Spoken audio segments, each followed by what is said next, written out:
what's up, everybody? We are, I wouldn't say backstage, but in a nice quiet place at Dirtfest. We've got Blake from Killswitch Engage. What's up, brother? Hello. A lot less dirt over here, for sure. For sure, and quieter. Absolutely. So have you seen the way the cast has been kind of with people trying to do interviews? There's so much noise over there, it's not happening. So. I've intentionally stayed away from all that. Right on. Hey, I just got a few questions for you, man. Catch up a little bit and talk about some stuff. Man, the last year and a half or so has just been crazy for you guys. Almost like a resurgence. Everyone's keep Jesse's back. What are your thoughts on all this, man? It's been a lot of fun. It's been grueling 2 years, but thankful that we could do 2 years on the road. It's wonderful to have him back. He's so much fun to be around, and the band feels like an actual band, like a very solid, close-knit community now, and it hasn't felt that way in quite a while. Everyone sort of has this really tuned vision at this point, and couldn't be happier, man. Awesome. It's not so new anymore, man, but how does it feel to have Jesse back? It's pretty amazing. It rules. Yeah, great lyricist, doesn't have to be edited at all, very creative, practices, trains his voice. He does all the stuff that you want people to do and take things seriously. So absolutely. It's pretty rad. I know a lot of people were worried because Howard did so much singing, and dude, Jesse has really stepped up. I mean, he's killing the singing stuff. I mean, come on, songs like Always blows me away that that's it. Thanks, man. I mean, that was kind of one of the criteria. We really have to play Howard era stuff. It's, some of our bigger material. Absolutely. People really like it. So, it was up to Jesse to figure that stuff out. He really did. So. Yeah, he nailed it. He gives it his own flavor, which is cool too. It's not a carbon copy, which is what we like as well. There's a lot of people that tried out and they just sounded exactly the same. And okay, that's fine. Yeah. But let's take it up a notch. Let's try. See, I didn't know that. I thought it was natural to go back to Jesse. You actually did try out some other people before. We tried out a lot of people, and Jesse wanted to try it. He was like, I don't want to just get the job or whatever. Let me show you guys that I can pull off this Howard stuff. It's amazing. The latest album, Disarm and Descent, still doing great, still getting great praise, man. That must feel pretty good. Sure does, man. It's been a while since we put a record out. We did a second self-titled record. I think it should have been 3.5 to 4 years, and then we put out Disarm and Descent. And there was a couple of years there where we were trying to figure out the singer situation, and we didn't know what was going to happen with the band. I was just bummed. I just wanted to be on the road. I wanted to be touring. I felt like I was just spinning my wheels, doing absolutely nothing. Yeah. And that's why I think a lot of the material is a bit more chaotic, a bit heavier, a bit faster, because we were just excited to write, excited to get back on the road, and stoked that we could do this band again. That is awesome, man. The song Always, very different for Killswitch. One of my favorite songs, by the way. I don't care if it's mellow. I don't care what the metalheads say. Were you guys worried at all about what the hardcore people, the heavier music lovers would think and react to that too? I voted to not have that song on the record. Didn't it go number one? I'm pretty sure. But Roadrunner's like, listen, you guys are dumb. If you don't put that on the record, we can really get some mileage out of it. It's so amazing, okay. dude. If someone else likes it, that's fine. But it really wasn't my cup of tea. But it's got legs and it works. And I now see what everybody it's really fun to play live. So I was just going to ask you how it's to play live. It's great. It's fun. And it varies things up. And you don't have to have everything be sterile and this. You can go up and down. Peaks and valleys to keep people awake. Absolutely. There was a pretty big break between the last two CDs. Was that because you kind of were thinking about what to do, you guys, as a band, or you just want to take your time and put that much into this new CD? No, we had 2 years when we weren't sure if we were a band. Okay. If, stuff with Howard was getting real weird, and we weren't sure what was going to happen, and we just parted ways and figured that could be the end of everything. Maybe we'll start a new band.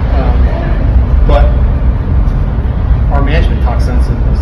So that's what I wanted, was more details. You kind of did touch on that, but I was hoping to get a little more details, which we got. So that's why I kind of gave it a little more of a half the band really wanted to just keep doing what we're doing and figure out a new singer situation. The other half wasn't sure how it was going to go, and we're just so excited to have this back. This is something cool because there's not many of you guys that are actually, I think, deserving of it, man. When you got nominated for the Grammy in 2005, what's your take on all that? I mean, do you guys care about all that stuff, or was it still cool to get that nod? I mean, a lot of people kind of laughed at the Jethro Tull winning the metal thing. How did you feel about that Grammy? During the Metallica days? Exactly. We actually got nominated this past year as well. Awesome. It's cool. It doesn't. Grammys aren't something that I ever really gravitated towards, but it's neat to be recognized. The weird weird part about the Grammys is there's only one metal category, and I think that's probably the coolest part, is to be recognized for just one out of like, there's at least 200 to 250 different awards. Absolutely. And just to have our name mentioned with Black Sabbath and Anthrax is a thrill. So it was really cool. We all got dressed up. We knew we were going to lose. Yeah. We saw Jack Osbourne on the red carpet on the way there, and we're just like, your dad's going to win. Don't even ask us how we feel about it, but your dad's going to win. That's awesome. And it's just, it's just a cool, you fly out there, you get dressed up, you bring out your wife and trot That's around. going to be fun to me, the whole party, the ceremony, Yeah, that's all seeing that friends. stuff. And We knew we were going to lose. yeah, that's huge. You guys have had our local boys, our bike Battlecross, quite a bit with you playing some shows, doing some tours. Yeah. How is it building the bond with those guys? I hear you guys are really tight. I know they respect the crap out of you. I hear the same. They're super fun guys, man. They're a relatively new band to touring, and these past couple of years they've been touring their butts off. They've really been showing the world that they are a force to be reckoned with. I think they're like the new Pantera, man. They're pretty ripping as far as songs go. So, of course, we're going to bring them on tour with us. We started with Trespass a couple of years ago. I think our first tour with Jesse, we played with them on that, and then we've been bringing them back ever since. Yeah, it's been a lot. We just really like those guys. Cool. Yeah, they feel the same. Every time I talk to them, they're like, dude, like last night, I'm like, how'd the show go? He's like, dude, there's no bad shows in Killswitch Engage. I'm like, good answer, man. Yeah, nice. Two more and I'll let you go. I know you got other stuff to do. A little something maybe to get to know more about you, man. You personally, what's the biggest moment for you that's happened since Killswitch Engage? Maybe getting to finally meet that certain celebrity or playing with this man. What's the biggest moment you think for you? Meeting celebrities is not as cool as you might think. Yeah. A lot of those people are fucking dicks. Can I say fucking Absolutely. dicks? You can. A lot of the people in this industry are not nice. True. And they're very egotistical. And to run into some people that are really cool, like Corey Taylor, for instance, is one of the nicest guys ever. Like, I didn't even know what Corey looked like, and I was hanging out with Ken Susi from Unearth, and this shorter guy was talking to us just like a regular dude. Turned around and walked away, and I found out it was Corey. And ever since then, he says hi to me. He knows what my name is. That's awesome. It's the coolest thing. Like, you just don't find that very much.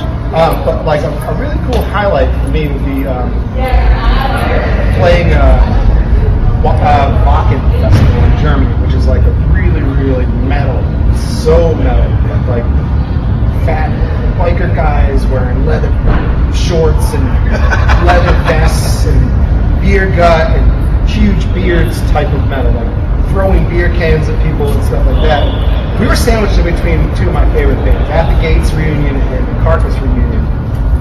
So I thought for sure they were going to throw lettuce at us. I didn't know what was going to happen. I thought people were going to rebel because we're not that. We're metal, but we're not like Carcass. Yeah. So it took me 3 or 4 songs to even look up because I was so nervous about the whole thing. Oh yeah. I looked up. People were having fun and going crazy. We filmed a video there for This Is Absolution, one of the biggest wall of deaths I've ever seen happen at that show.